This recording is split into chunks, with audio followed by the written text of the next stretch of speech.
श्रावण मासरे रामलिंगेश्वर मंदिर रे भक्तों समागम सह काउडियां भिड़ जमुछि। गजपति जिला सदर महकुमा पारलाखिमुंडी उपकंठरे थिबा रामलिंगेश्वर मंदिर रे श्रावण मासरे भक्तों समागम सह काउडियां समागम देखिबाकु मिलिछि। श्रावण मासरे शिवंकु जलाभिषेक करिले मनस्कामना पूर्ण होइथाय ओ पुण्य अर्जन करिबा सकाशे विभिन्न स्थानरु काउडिया माने जल महेंद्र तनया नदीरु धरी चाली चाली शिवंक नाम धरी शिव मंदिर रे पहुंची जलाभिषेक करिथांती। निजर मनस्कामना पूर्ण सकाशे सेही भली भक्त माने मध्य शिवंकु जलाभिषेक सह पूजार्चना करिथांती। पुण्य अर्जन सकाशे एही मास धर्म मास होइथिबारु शिवंक उपासना रे बहु भक्त पूजार्चना करिथांती।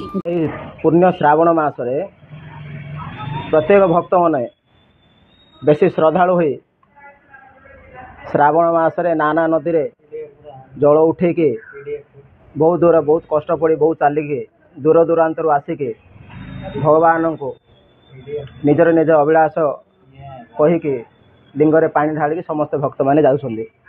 तांकर श्रावण मास रे जल ढालिया द्वारा निश्चय मनस्कामना पूर्ण होबो। तांकर किछि असुविधा नै। आ श्रावण मास अति पुण्य मास शिवंक पाई बोलिके अति पुण्य मास जलधारा ए वर्षा झड़ी मध्य बहुत कष्ट पड़ी लोक मैंने आसिक शिवंक पाखे तांकर दुख शुणे के काउडिया माने अति श्रद्धालु होके श्रावण मास रे पानी ढालुछन्ति।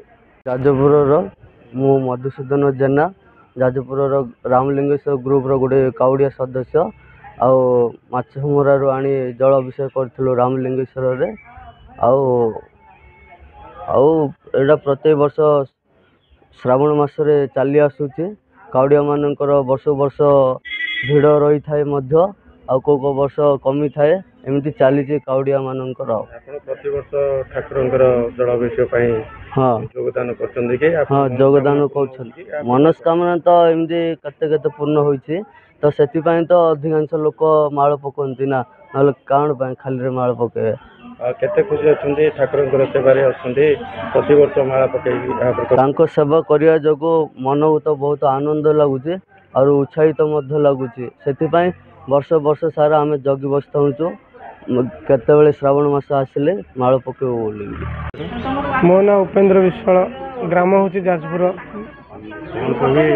जो बर्तमान श्रावण मास चली शिव गोटे जलाभिषेक कर काउडिया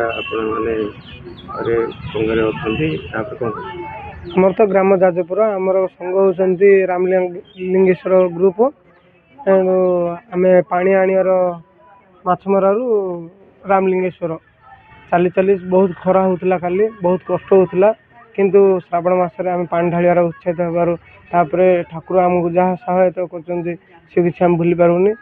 आम सबू 28 जन ग्रुप होती लोक मैंने पिला माने सब एकाठी होगी पानी धरिकी आम चल चली आसू। एबे पर्यंत 8 वर्ष है पकई रामलिंगेश्वर ग्रुप रे ठाकुर सेवा कर मनस्कामना पूर्ण होती कि खुशी अच्छा ठाकुर सेवा मुझे जड़े बोली ना आम संघर सब पिला माने बहुत खुशी अच्छा ठाकुर माला पकईकी। गजपति रेणुबाला भेरा रिपोर्ट विश्व विजय न्यूज ओडिशा।